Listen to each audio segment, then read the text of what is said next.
Boldwood presents Will They, Won't They, written by Portia MacIntosh and read by Cara and Cass. The moral right of the author has been asserted. This performance is owned by Boldwood. Chapter 1. I know, He says simply, almost menacingly. Know what? I reply. I sound innocent enough, but my eyes tell a different story. Lying here, in bed with him, with just a thin sheet barely protecting my modesty, I wriggle slightly under the weight of his scarily muscular arm. He's lying next to me on his side. I can see him staring at me out of the corner of my eye. He isn't holding me. He's holding me down. I know, he says again. The light from the flickering candles creates creepy little shadows that dance on the walls.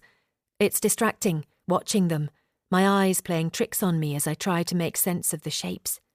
I try to ignore it. I need to focus. He knows. Ed, my love, I don't know what you mean. I start. I'm just... Spare me your false protests, he snaps. He sits up in bed, lifting himself onto his elbows as his biceps bulge and his abs ripple. He has to be doing that on purpose. I swear to you. I try to sit up too, but he pushes me down flat on my back. Did you ever love me, Adelina? He asks. Or was it all a lie? I knew in the depths of my stomach that I shouldn't trust you, but you convinced me that you loved me and I fell for it. Ed, of course I love you, I insist. I never thought I would find love, but love found me, you found me. When we happened upon each other in the forest, and we knew it was wrong, but we knew we were meant to be. But it was all an act, wasn't it? He says angrily. To infiltrate my family, to do what? How far would you go? Would you... No. No. The realization hits him hard, like a ton of bricks, and you can really see it on his face. He almost looks constipated. Ed. It was you, he says. My brother, you were the one who... Ed, I love you, I say again, like I mean it this time. Make love to me again, right now, and tell me you don't feel it. I roll my eyes, but only in my head, careful not to let my face slip, not even for a second. He whips the covers from me and presses his naked body down on top of mine. Christ, he's heavy. Like lying underneath a Ford Fiesta. It's about as thrilling, too. It's not that he isn't gorgeous. He's practically an Adonis. Perfectly chiselled muscles, big dark eyes permanently fixed in a brooding stare, a jaw so tight it's almost painful to look at. He just isn't my type at all. I'm definitely not going to miss kissing him. He moves me to the edge of the bed, dangling my head off the side as he kisses my neck. He moves up to my lips, where he promptly slips his tongue in my mouth. I just need to act like I'm enjoying it for a few more seconds until... This is for Varitan, he announces solemnly. Tears flood his eyes as he reaches under the bed and grabs a small axe. He raises it up above his head, gathering strength, ready to chop my head clean off. I stare at it, frozen in horror like a rabbit in the headlights, as he swings the axe down towards my face. And cut, a voice calls out. Everyone springs to action on the set around us. A young woman runs towards me with a dressing gown to cover my nearly naked body. For the sex scenes, I get a skin-coloured modesty patch and a genital guard, which is sort of like a big plastic shoehorn that they attach to you with latex glue. But it never really feels like they do all that much to actually protect your modesty. Alex Forbes, the actor who plays Edrim opposite me, pretty much just wears a sock fixed in place with some wig tape, but let's just say he overacts his sex scenes just as much as he does his regular scenes, and it usually slips straight off. I'd say, thankfully, we have a closed set for scenes like this, but Alex clearly doesn't mind. Right now, he's just standing there, talking to the director, as naked as the day he was born. Jane, my agent, is the next person to approach me. It isn't usual to have your agent on set with you, but today isn't a normal day. Is that it? I ask her. That's it, she replies with a big smile. Your final scene, there's just one thing left to do. God, they don't need me to do any reshoots with him, do they? I reply, nodding towards Alex, who appears to have found a reason to flex a bicep as he watches the scene back on one of the monitors. He's pointing something out to the director, probably just to use his arm. Nope, no more reshoots, Jane says. They've got everything they need for your brutal murder. Fab, I say sarcastically. You just need to shoot your exit interview, she reminds me. Ah, that's right. When anyone dies in this show, they interview them for the discussion show that airs after each episode. They have a live studio audience for the discussion, but not for the interview, not since someone threw an egg at an especially mean elf from season 2. Bragadon Forest fans are nothing if not passionate. Oh, fine, let's get it over with, I say. Just one thing, she starts. I can tell from the look on her face that I'm not going to like it. And then I notice the makeup girl hovering close by with the fake blood. Oh, seriously? I moan. You're supposed to look fresh from filming your final moments, Jane reminds me. And you have just had your head chopped off. The fans do know this is a TV show, right? I say. I mean, they must, if they're watching me do my exit interview. I sigh. It's almost all over with. Fine, cover me in blood. Just another day at the office. I should just be grateful I'm allowed to wear a dressing gown for the interview. But it wouldn't be unlike the show to have me do it in the nip. After all, they do love their sex position scenes, where they'll shoehorn in shagging and nudity just to keep the viewer's attention while they explain the more boring aspects of a plot about fairies and elves fighting for the throne of Bragadon Forest. Take it from someone who played a fairy princess, it's astounding how little they wanted me to wear and how often. Fairies are all small, slim, pretty and always scantily clad creatures. The elves are all big, muscular types, the men and the women, and they're always flashing their muscles, at the least. I never knew fantasy was so sexy until I joined the cast of one of the biggest shows on TV. After 6 seasons, it feels like forever ago since I started, and now I'm on my way out. I'm ushered from one set to another, where a makeshift stage is set up with 2 chairs facing each other. Mikey King, the host of the Bragadon Forest talk show, is waiting for me with a big smile on his face. Hey, Emmy, fresh from filming your final scene? Mikey asks me as I sit down opposite him. I just felt the fake blood drip down from my neck into the piece of plastic glued to my crotch, I say, like it's the most casual thing in the world. I couldn't be fresher. Mikey laughs. Great, let's get straight on, shall we? He says. Mikey makes the introductions while I shift awkwardly in my seat. I wasn't lying about that fake blood. So, here I am with Emmy Palmer, a.k.a. Princess Adelina. Emmy, how are you feeling? He asks. Obviously, I'm not going to answer that completely honestly. Yeah, just kind of weird, I reply. To have been doing this for 6 seasons and playing such an important character in the show, Bragadon Forest has been a huge part of my life. I'll always have fond memories of my time on set. Obviously, yours and Alex Forbes' characters, Adelina and Edrim, were sort of like the Romeo and Juliet of the series. Do you think it was always bound to end in tragedy for those 2? Mikey asks curiously. Another question I don't think I should answer in too much detail. Well, the reality is that it's more a case of me having some personal issues with the showrunner, who unfortunately is the person who is pretty much in charge of everything, and him having me killed off prematurely. The character arc doesn't really come into it in that case, does it? But I can't say that. I guess when you have 2 people from warring families trying to make it work in the crossfire, then someone is bound to get hurt, I say. Well, then fans will be shocked, I'm sure, Mikey says. You were the show's true hero. Do you think this signals the start of a difficult time? Oh, absolutely, I reply. Now that is an honest answer, both on and off screen. I imagine Edrim will miss Adelina, even though it was him who killed her, Mikey continues. And I'll bet you're going to miss working with Alex, huh? I bet there are plenty of people out there who would have killed you sooner to roll around in the sheets with Alex.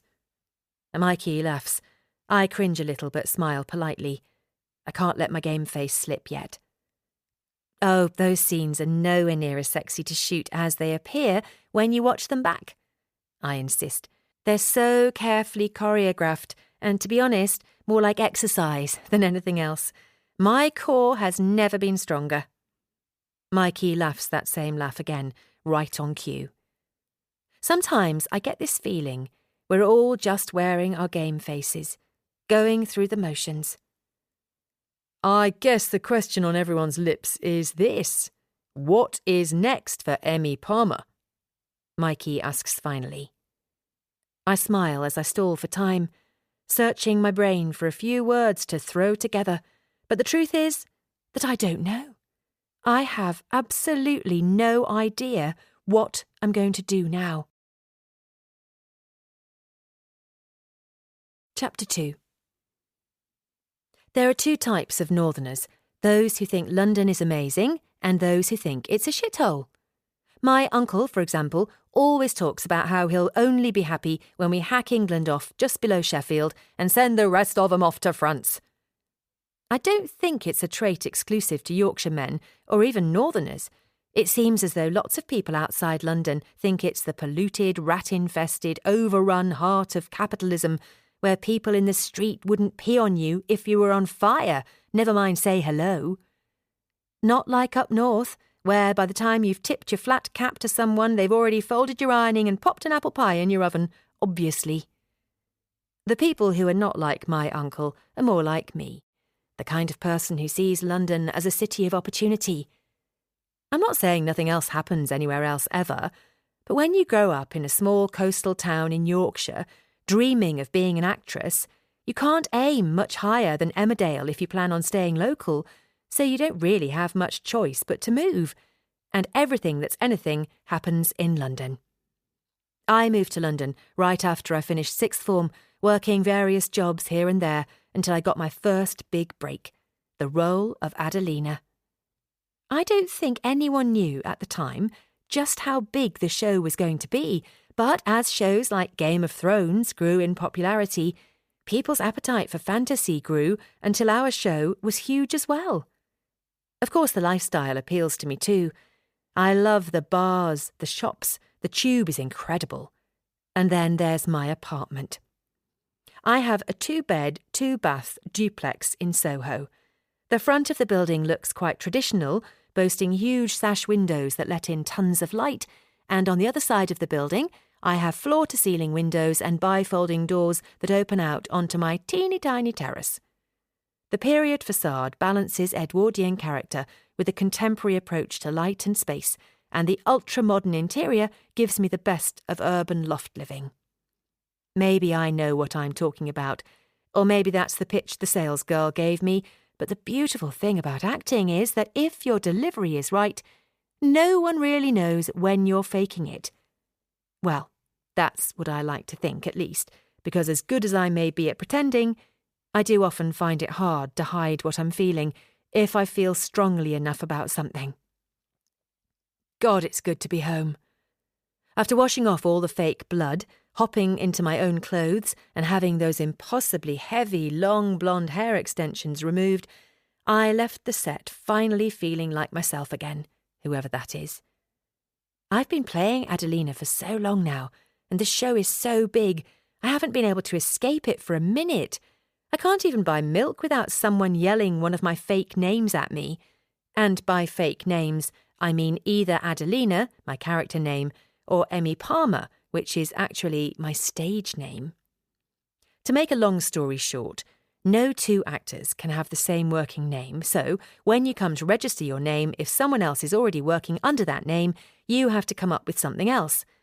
Well, I was born Emma Watson, And despite being 4 years older than her, the Emma Watson got quite the head start on me on screen. So I had to improvise. I figured my family and friends always called me Emmy growing up, and I just liked the sound of Palmer, so that was that. Emmy Palmer was born. I ditch my keys in the bowl I keep on the chest of drawers just through my apartment front door. A mirror hangs above it, and the sight of my hair causes me to double take.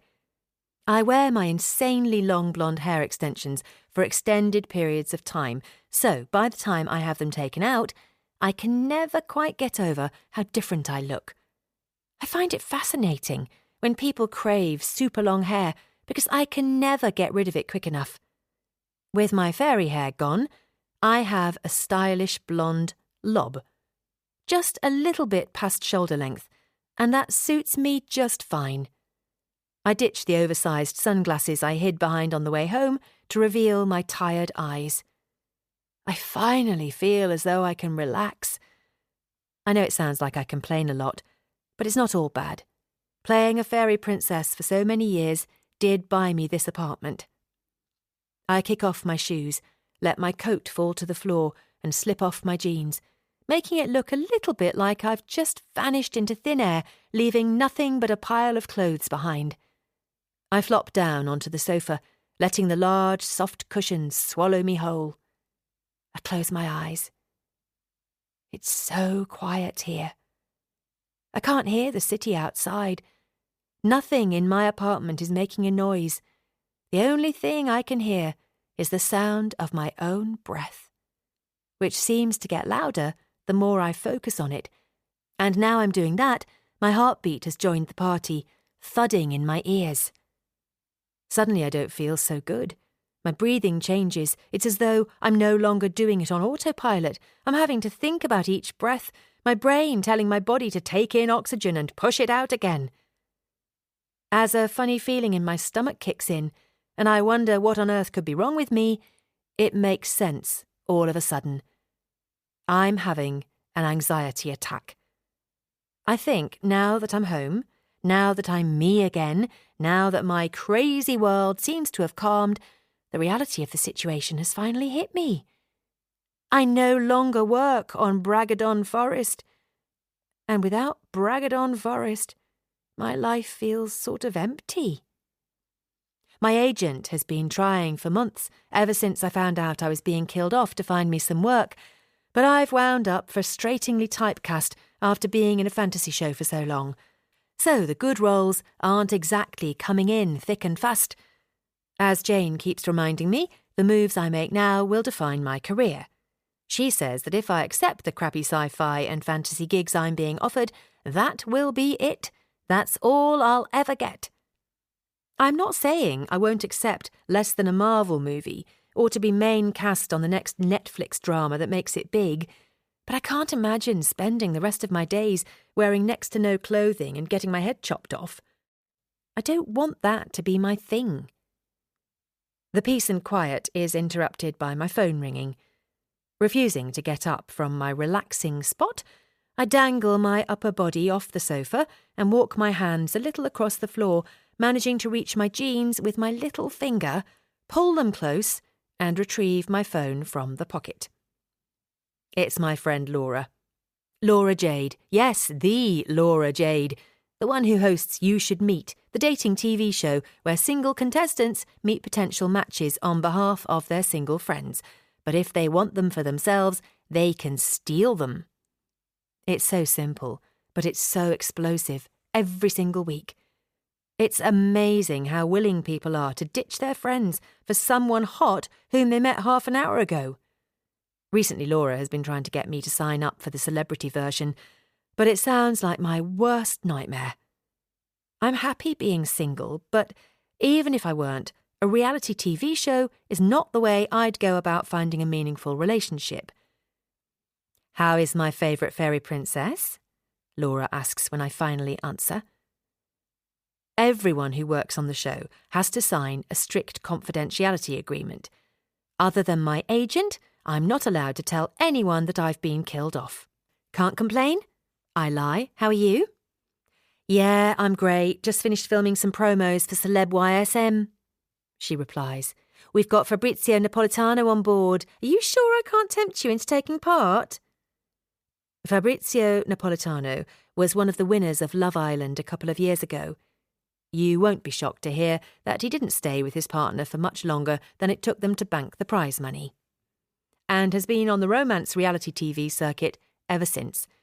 He's good looking, of course he is, or he wouldn't be a popular regular on all of these shows, but he's not exactly a catch in my eyes, not only because of the sheer volume of women I've watched him plough his way through on various TV shows, but also because just like I've been typecast as a fantasy princess, Fabrizio's entire identity is dating TV shows. Once he finds love, that's it. His career is over, and with so many girls throwing themselves at him regardless, he'd be crazy to cash out now.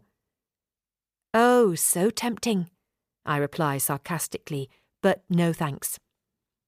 Okay, big shot, she teases, but you never know. One day you might be begging to be on my show. Until then, fancy drinks tonight? I feel so emotionally and physically drained. Getting beheaded will do that to a girl. And in a way, the last thing I want to do is go out on the town. On the other hand, my celebrity stock is sure to plummet once people realise I've been killed off. So it makes sense to keep my face out there. Every now and then there is a member of the paparazzi lingering around outside my building.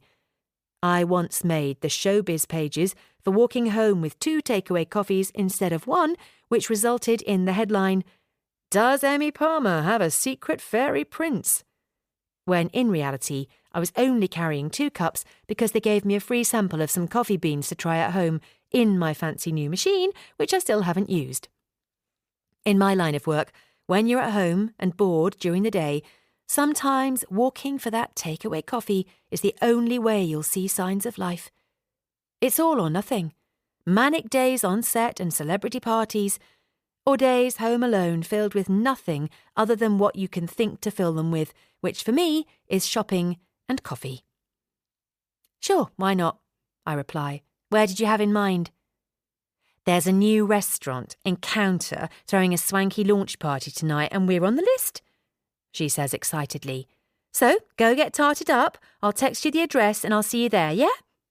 Yeah, okay, sounds good, I reply, trying to match her enthusiasm. How long have I got?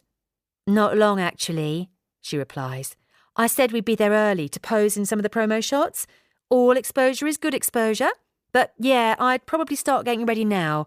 And make sure you get yourself in the party mood, will you? You sound miserable. Oh, isn't it nice to have friends who care? Sometimes, and it is only sometimes, I feel like I'm working when I go out with Laura. Well, it almost sounds like she's booked us a gig, having us turn up at Encounter before the launch to take pictures that will be plastered all over social media. Still, it's a reason to get dressed up and have fun, which beats a night of sitting on the sofa trying to figure out what I'm going to do with my life and eating every beige food I can get my hands on, because now I don't need to worry about being nearly naked for the camera for large chunks of the year.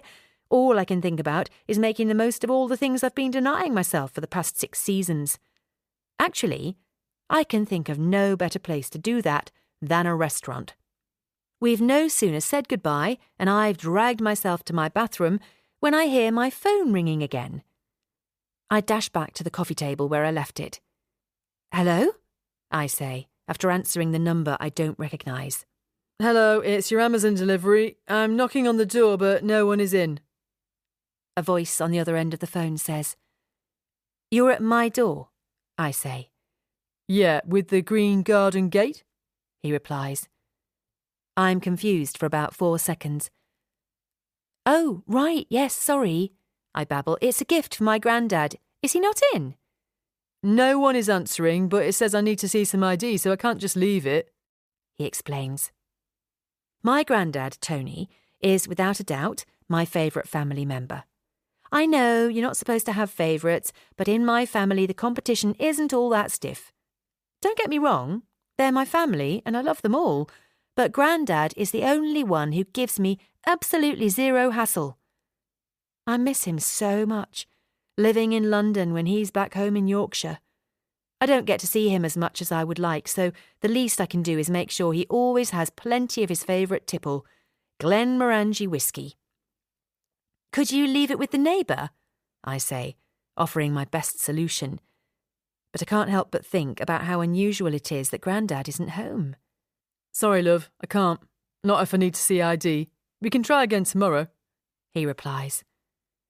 I always have Grandad tell me when he's running low so that I can get a bottle to him before he completely runs out, so I'm sure he'll be fine waiting another day. He's not dependent on it, but with his arthritis being really bad these days, he doesn't get out of the house much, so if he likes to spend his evenings having a glass of whiskey and watching episodes of old sitcoms like Fawlty Towers and Only Fools and Horses, then I'm happy to oblige. While 88 might be a good age, whatever the hell that is, it doesn't mean he's on the scrap heap just because his knees and his wrists don't work as well as they used to. It is odd that he isn't in, given how little he goes out. Perhaps my mum has taken him to a doctor's appointment or something. I drop her a quick message, asking her to give me a ring when she's got a minute, just to make sure everything is okay there. It would be nice to hear her voice today, even if I can't tell her why. My heart feels a little heavy thinking about my Grandad. He's not only the greatest Grandad in the world, I'm sure everyone says that, but in my case it's true, but he was more of a dad to me than mine ever was. So much for getting myself in the party mood. I've wandered down a path that is growing increasingly dark, haven't I?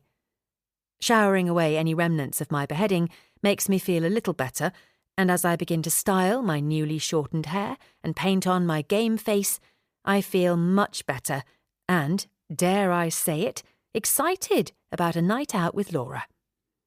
As if my hair didn't suddenly feel short enough, wrapping it around the large barrel of my curling tongs has only made it seem shorter still, but at least it doesn't take half as long to style as the long extensions did. By the time I've slipped on a pair of black trousers, over-the-knee black boots, a bright red silk vest, my trusty leather jacket, some silver accessories, and my Alexander McQueen black, white and red skull scarf, I actually look like myself again. Adelina has left the building.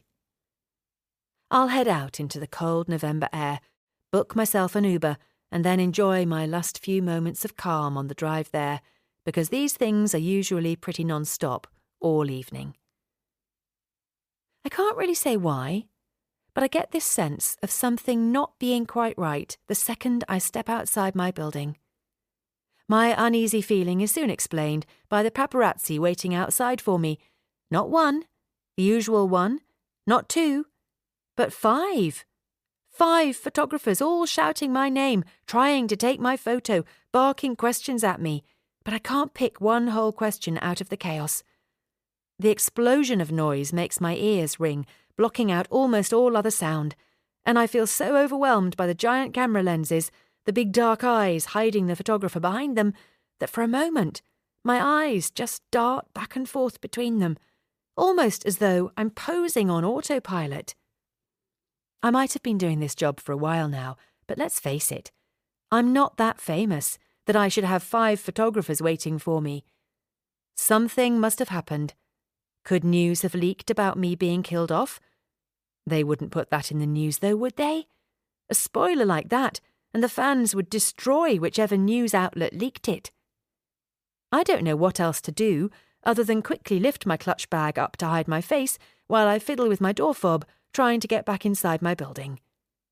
I'm safe as soon as the external door closes, but I don't slow for a second until I'm in my own apartment with the door closed and locked behind me. I shrug off my jacket and whip off my scarf, suddenly roasting hot, before taking out my phone. I've typed my own name into Google before my bum has touched the sofa. As soon as I see the headlines, I slump down in my seat, wishing once again that it would just swallow me up, eat me alive, or at least let me hide inside it for the foreseeable future. I'm in the news. I'm in the fucking news, and it is absolutely mortifying. I need to call my agent, but first I need to call Laura, tell her I'm not going to be able to make it tonight. She'll be annoyed, unless she's seen the news, in which case she probably won't mind. I have a strong feeling no one is going to want to be seen with me for the foreseeable. Not now I've been branded a home wrecker. Chapter 3. You can't beat a big bath and a glass of wine, can you? Whether you're celebrating or sulking, a glass of something and some beautiful smelling bubbles is always the way to go. Well, I say you can't beat it, but given that I'm currently sulking, I wouldn't mind the water-to-wine ratio being reversed. I've been lying here for 2 hours now. I've had to warm the water up so many times, I think I'm technically in a different bath to the one I started with. Each time I let out the cold water and replace it with warm, I throw in a different bath bomb, and the only ones I have to hand are these essential mood melters that I got sent by a PR company. Each one has different ingredients and promises to deliver a different mood boost with it. I started with Calm Your Mind, moved on to De-Stress Bomb, and I think the scent of Sleepy Vibes is just starting to fade away now. Though none of these bath bombs have done anything close to what the box promised. Perhaps I had too much faith in them, especially given everything that's going on tonight. I'm at that point in my bath where I have two choices.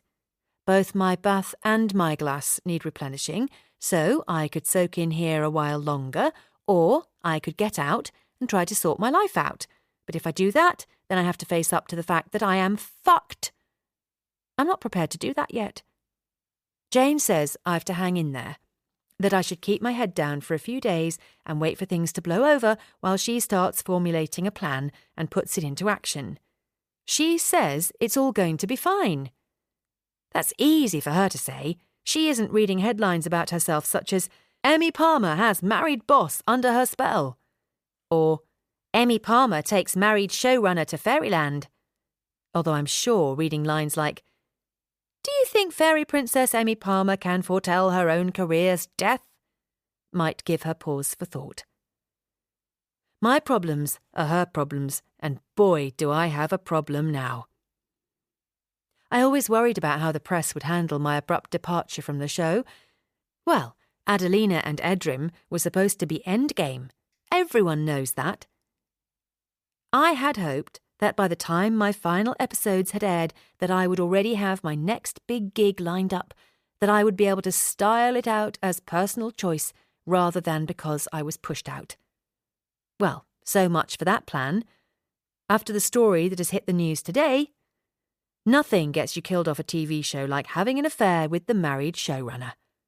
Well, except one other thing, the truth. But while the truth may be the truth, the rumours don't exactly do me any favours, and they definitely don't make me seem very professional, which is unfortunate when you're looking for a new job. I know, I shouldn't worry what people think as long as I know the truth, but there are certain people who I desperately don't want to read these headlines. My family. The last thing I want to do right now is call my mum and tell her all about it, but better she hears the truth from me than reads a horrible version of events in the news. I eyeball another de-stress bomb on the side of the bath as the phone rings. I consider whether it might live to see another day if I can just nip these horrible rumours in the bud, at least as far as my family is concerned. But the phone seems to ring for ages. Does it usually ring this long? Or am I just feeling extra paranoid today? Hello, Emmy. My mum eventually answers. Does she sound upset? Shit, I should have called sooner. Hello, Mum. How are you? I ask, testing the waters. Oh, you know, she replies. How are you? I just can't read her. Perhaps she hasn't seen the news yet. It might not be too late to limit the damage. Yeah, I'm okay. I start. Have you seen the news this evening? I haven't actually had a minute to myself today, she says in quite a casual way, given her usual workload. My mum is always running around after someone, either my stepdad and half-siblings or my granddad, or she's shopping or cleaning or something. Is it something good? Oh, her hopeful tone makes this suddenly feel even harder. How do I spin this? They say all publicity is good publicity, right? But they also say no news is good news, so... Not great, I reply. The press are running some horrible rumour, and it's completely untrue. There's no truth in it. I'm babbling and repeating myself. And it's not entirely true that there's no truth in it, but it's certainly not true. I pause and take a deep breath. They're saying I had an affair with Danny Terrence, the showrunner from Bragadon Forest, which I'm absolutely not, and I never have. It's just a rumour, and my agent is going to shut it down. I just wanted to tell you before you read it, even though I knew you'd know it was all rubbish. I finally exhale. I hope that somewhere in that mess of dialogue, my mum got the message. Oh, love, I'm sorry, she says. That's just awful, but no, of course we know it's not true, and I'll make sure the family knows. I'm with the aunties now, actually.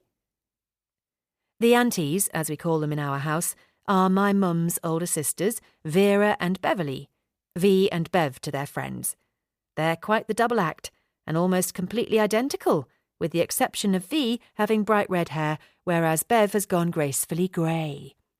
They're in the late 60s, but while Bev is on her second husband, V never married. She gets her fair share of action, though, and don't we all know it? Because they both have what I can only describe as Samantha Jones from Sex and the City energy. Say hi from me, I say. Is everything okay? You sounded a little off when I called. I thought it was because you'd seen the headlines. Oh, no, nothing like that, she says. Your granddad died. Mum delivers this line in such a matter-of-fact way, for a second it hardly registers. The words sink in so slowly. They echo around inside my head as my brain tries to make sense of them, because they can't possibly mean what they sound like they mean. I spoke to him on the phone yesterday and he was fine. What? I say weakly. My mum doesn't say anything for a few seconds, or maybe I don't give her time to talk, before a surge of questions pour out of me. What happened? When did it happen? Why are you telling me at the tail end of a different conversation? Why didn't you call me, Mum? They think he had a heart attack, she says. I found him in his bed at lunchtime. I called an ambulance. They did everything they could, but by the time they got him to the hospital... Oh, my God. How horrible that must have been for her. I can't even begin to imagine, and the fact she's able to talk to me so calmly now just goes to show how strong she is in times of crisis. Then again, she has been through a lot. My gut reaction is to be upset, to have a go at her for not telling me immediately, to cry and cry, but I can't do that to her right now. She's going to need me to be strong. Mum, I'm so sorry, I say. Are you okay? Oh, you know, she says again. Why didn't you call me? I ask. I didn't want to bother you with it, she says, before reconsidering her words and quickly backtracking. I mean, I knew you were working and you've got a lot on, and I didn't want to drop it on you in the middle of the day if there was nothing you could do. But there is absolutely something I can do, I insist softly. I'm going to pack a bag. I'm going to get a train ticket booked, and I'll be there as early as humanly possible tomorrow. Oh, love, you... I can hear the aunties bickering about something in the background. You don't know what that would mean to me. The sound of the aunties fades, as it sounds like my mum moves into a different room. I'd really appreciate it, she says in hushed tones. They're driving me mad. Of course, I reply. Is Gracie there? Gracie is my sister. At 36, she's 2 years older than me, but that's actual years. Maturity-wise, she's miles ahead of me.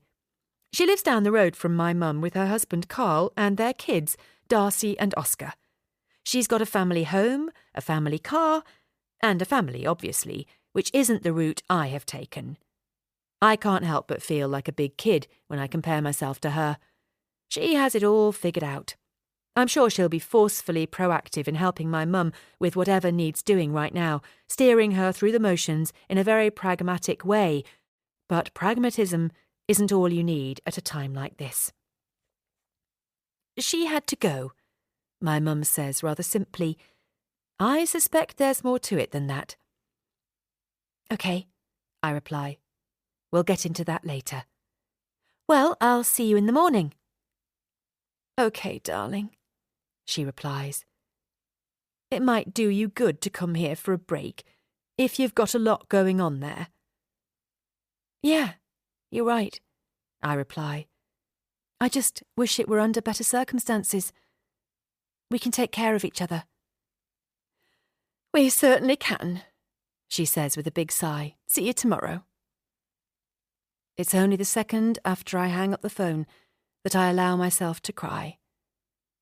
Isn't it interesting how when we lose a family member, we do our best to stay strong for the people we think need it? I don't want to cry in front of my mum because she just lost her dad. When she isn't crying, she doesn't need me crying too, setting her off again. Of course, she'd be furious if she knew that was the way I was looking at it. I can't believe he's gone. I only spoke to him yesterday, and he sounded absolutely fine. Better than fine. He told me he wasn't in as much pain as usual with his arthritis. My granddad was more to me than just a granddad, and I can't even begin to consider the hole that this is going to leave in my heart right now, because I have to be strong. I have to. I have to be there for my mum. I wipe my tears with the backs of my hands, lean forward, grab another de-stress bomb and drop it in the water. It makes a loud splosh as it plummets to the bottom of the bath before rising to the top and fizzling away. If only the smooth scent of lavender could cut through the overwhelming feelings of stress I'm feeling, melting away the grief as fast as the bath bomb disappears into the water. But when the fizzing has stopped and the water has settled, I feel no different. Well, that's not true. I don't give a shit about my incredibly small-time, crappy tabloid scandal right now. All I want is to get home to my family. But as for what lies ahead of me back home, let's just say I'm going to need to pack a lot of bath bombs to deal with all that. Chapter 4. There is a silver lining when it comes to only being famous for playing a character in a popular TV show and nothing else. Bragadon Forest is watched all over the world. It's the ultimate water cooler TV discussion when a new season is on air. It's one of those shows where you can pretty much guarantee someone at some point will ask you if you watch it, and while not everyone will say yes, to those who do, the characters are pretty iconic. But that's my point. The characters are iconic. Princess Adelina, with her almost white blonde hair that goes down past her hips in one of her infamous barely there fairy outfits, her pointy ears and her spectacular iridescent wings, all of which mean that in real life I look absolutely nothing like her. The ears and the wings are a combination of costume and post-production, so obviously I don't have those, and now that my hair extensions are gone, I've been able to tone my white hair into a honey blonde, which makes me look more human. You'd also never catch me in one of Adelina's teeny-tiny, sparkly outfits either. In real life, I much prefer to wear dark colours, with the occasional burst of red or pink to match my lips if I'm dressing up. And given that it's November, my day-to-day involves varying pairs of skinny jeans and jumpers with extra long sleeves. Basically, when I'm looking like me, I look nothing like Adelina, so the silver lining is that, to a degree, if I stick on a pair of sunglasses, I don't get mobbed in the street. I've had glimpses of the suffocating fame that comes with having a recognisable look at events like Comic Cons, or in the middle of shooting when my extensions have to stay in, and it's safe to say, I hate it. It really is a blessing that only die-hard fans or people who follow me on Instagram would recognise me popping into the local M&S for a bag of Percy Pigs. But the downside to this, of course, is the old typecast problem I'm having to contend with now I need a new job. People in the industry only see me as a fantasy star, and after doing it for so long, it's the last thing I want to do next, never mind forever. I am grateful that no one noticed me on my journey home today, because I'm really not in the mood to talk to anyone. I had to catch 2 trains to even get close to my hometown, so lots of lingering in stations, grabbing coffees from packed coffee shops, and I was basically a sitting duck on the train, but no one noticed me. Regular Emmy blends right in. Now that I'm finally here, my train pulling into the station, it all feels real. Getting ready last night, packing my bag, letting my agent know, she was very sympathetic, especially with the backdrop of all the bad press I'm having to contend with too, and then getting up early this morning to catch the train, it all just felt like going through the motions that were mind-numbingly distracting, but there's nothing like your hometown slowly revealing itself to you through the window of a taxi to give you the harsh reality check you need. I've popped back now and then for a couple of days, for birthdays and Christmases, but never under circumstances like these. I grew up in Marham Bay, a tiny tourist hotspot on the Yorkshire coast. The place is perfectly picturesque. Every direction you glance in is like something fresh off a postcard.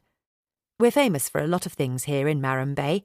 Officially, it's for things like our amazing tidal island and all the weird and wonderful annual festivals we throw. Off the record, it's one of those places where everybody knows everything about everyone. No matter how quick you are to clean your dirty laundry, there will always be a gaggle of locals who remember the stink, and you can see the repulsion on their faces. I remember when everything happened between my mum and dad. When they separated, it was like this huge scandal. I was only 6 at the time, but I remember feeling this sense of shame, like I'd done something wrong, when neighbours gave me their dirty looks, but even more so when they turned up at the door with casseroles. Like, "Hey, heard the husband's gone, no sense in starving you and your 2 kids to death." Not that my mum was ever anything other than amazing. She was always more than enough of everything to fill the roles of both mum and dad, but my gran and granddad certainly played a huge part in raising me too. When my gran passed away, back when I was 15, I was heartbroken. But it only strengthened the bond I shared with my granddad. I still can't believe he's gone. Ordinarily, he's the first person I would rush to visit, and even though I would always tell him not to, he would have tea and biscuits laid out for my arrival. I wonder what will be waiting for me at my mum's house, but I don't have to wonder for long. Outside the front door of my mum and stepdad's detached house is my sister, Gracie, who is actually glaring at her watch with a ticked-off look, as though I'm late for something. Gracie and I somehow look really similar and completely different. There's an obvious family resemblance, but we just give off completely different vibes. Gracie has always been the sensible one, and I think I'm regarded as somewhat of a wild card these days, but mostly just because I haven't conformed. Not that I see Gracie getting married and starting a family as conforming, but the fact I haven't hit those milestones yet tends to make older relatives especially assume it's from a place of aggressive feminism, or an inability to grow up, or something similar. On the flip side, whereas I tend to dress like a shy goth in a bad mood, Gracie's colour palette is softer and more welcoming. "There you are," she says as I step out of the car. She hurries down the driveway to help me out with my case, but she quickly pushes it to one side so that she can wrap her arms around me and squeeze me tightly. As I hug her back, I feel the stiffness leave her body, even if it's only a little, as she relaxes in my arms. God, it's good to see her. I'll bet she's glad I'm here too, perhaps more so than anyone else, because with Mum and the aunties all sitting north of 60 and our half-siblings still being at school, I'm the only person she has of her generation. Unless you count her husband Carl, but he's always been one of those strong, silent Yorkshire men. That said, Gracie can be a closed book herself, but even just being silent with someone who gets it is enough to make you feel better sometimes. "How are things in there?" I ask, because if she's waiting for me outside in the cold, things must be bad in the nice, warm house. "Mum and the aunties are talking funeral arrangements," she tells me. "It's absolute mayhem. Honestly, there is just no diffusing them. If I had a gun with 2 bullets, my only option would be to shoot myself, twice. The last woman standing would probably argue with herself. Oh boy, things are bad.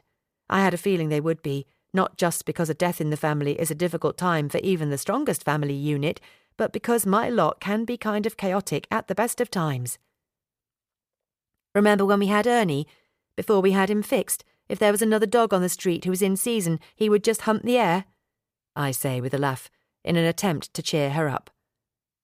Exactly like that, she says, her face softening into a smile. I'm just so glad you're here. Where are the kids? I ask. At home with Carl, she says, and Roy is out with Louis and Megan. Roy is our stepdad, and Louis and Megan are our half-siblings. I love Roy. Pretty much from the moment we met, even though I was only 8, I knew that he was going to be good for my mum. And for me and Gracie too. And he was. They say it takes a village to raise kids.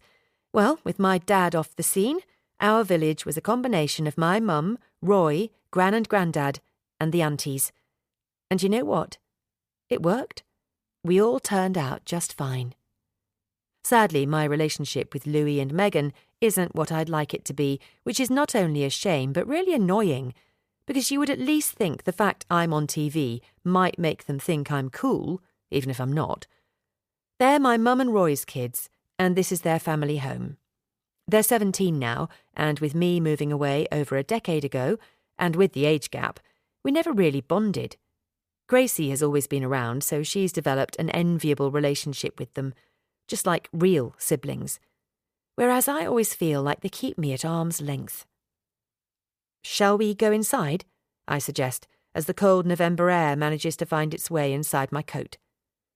Gracie takes one final deep breath of fresh air, savouring the peace and quiet for a few seconds, before allowing her shoulders to fall heavily. Okay, fine, she says, but don't say I didn't warn you. Once inside, I follow raised female voices and the heat from the fireplace until I'm in the lounge, where I find my mum and the aunties sitting around a table laid with one of my mum's signature afternoon teas. If I had a hammer, Auntie Bev exclaims somewhat violently. Wow, things really are kicking off. No, that was Mum's favourite song, you daft old bat, Auntie V corrects her. Hey, I'm the same age as you, Bev replies. You're 9 minutes older than me, thank you, V corrects her, and we played it at Mum's funeral. I'm relieved Auntie Bev was referring to the song and not just threatening her sisters with violence, but things really do seem tense in here. Actually, we played it at her wake, my mum corrects them both. Then she notices me in the doorway. Oh, Emmy, she says as she jumps to her feet.